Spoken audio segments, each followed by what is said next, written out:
All right, music fans, welcome back. Harmless Me here, talking real music in real time for real people just like you and just like me.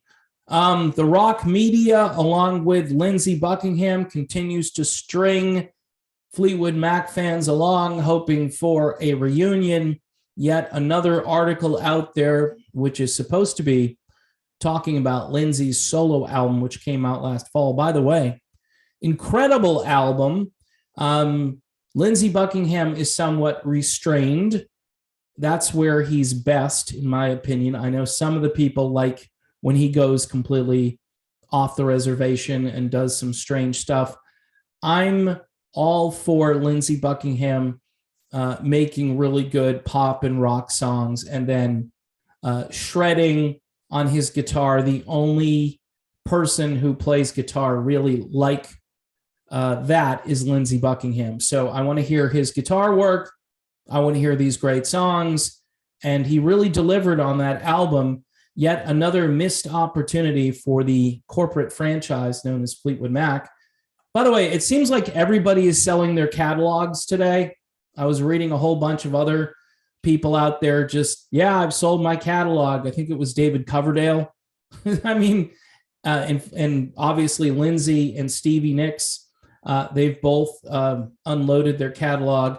And I don't know, it's weird times in the music business. It's these corporate entities now that are going to control the music. If it weren't bad enough that corporate radio is basically allowing people to hear what they want them to hear, now you've got these mega corporations that are supposedly going to market this music. But speaking of music, I don't think Lindsey Buckingham wants to leave the scene yet when it comes to maybe some live music, maybe reuniting with his former bandmates. Every single article he talks about, the only way to kind of wrap things up and to actually go out on a good note is to all get together and do things one more time. Remarking about what it was like to watch the band go out in 2018, Buckingham said, "I didn't see the show, but looking at the set list, I thought, it's like a covers band." And he's kind of correct. I remember talking about the Tom Petty songs and the Crowded House songs, which quite honestly, you're going to see Fleetwood Mac. I understand Mike Campbell is there. I understand Stevie Nicks had a great connection with Tom Petty, as she does really with every male artist from the 70s and 80s, for that matter, whether it's Don Henley or John Bon Jovi or whoever. I mean, she tends to, make herself known in those situations, which is good, I guess. She has a lot of friendships and people she can lean on.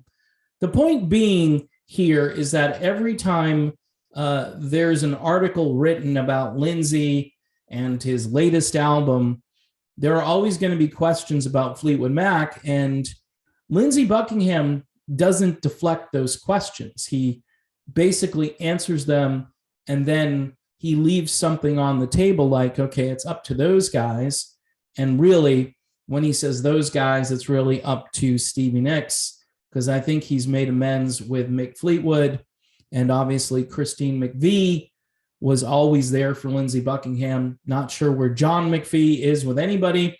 He's probably on his boat somewhere doing what he really wants to do at this stage of his life. But Lindsey seems to be the one with the most passion to continue, and to make an album that good at age 72 really shows that he's still viable. He's still interesting. He compensates for maybe a different voice from what he used to have back many years ago, but he still puts the passion into it. And he certainly, I think, wants to kind of put a pretty bow on the entire Fleetwood Mac thing. And I think maybe even just a short tour. The problem is, with all these restrictions, I mean, how are these guys going to get out on the road and do a tour? And Stevie Nicks, she doesn't like to go out, but I hear she's doing some gigs this year, solo gigs.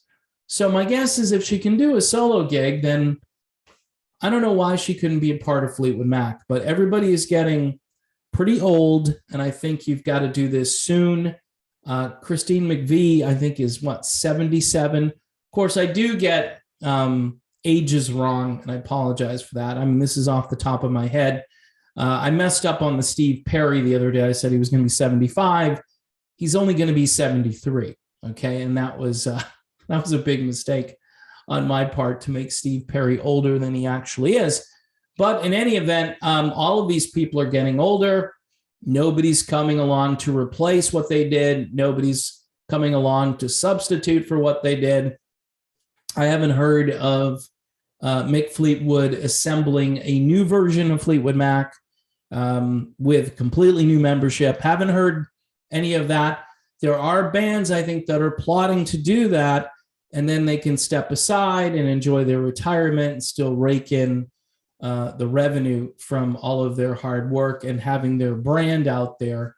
Blood, Sweat, and Tears, by the way, is a great example of this. They've been doing it forever, and I guess it works because nobody really cares who's in the band anymore, right?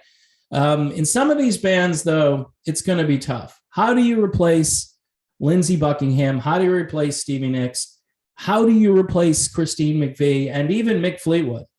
John McVie, he's all right, but I mean, I think you could probably replace John McVie, although then would it really be Fleetwood Mac?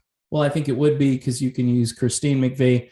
The point being is that it's hard to replace these legendary people with no-name performers. But you know what? Check out Rumors of Fleetwood Mac. Check out that band. They're absolutely amazing. I've plugged them on my channel quite a few times, and I've even gone to see them perform, which I don't actually go to a lot of concerts. And if you have a chance to see them and Fleetwood Mac doesn't get back together again, I think you'll be really happy with Rumors of Fleetwood Mac. So there you have it. The basic premise is every article they write, Lindsey Buckingham is like, yes, I want to be back. I want to do this again at least one more time. And I think, you know what? The band, I think, owes it to him after what happened 3 years ago, 4 years ago. Just do this one more time, and then everybody's got closure, and nobody will bug you again for a reunion at that point.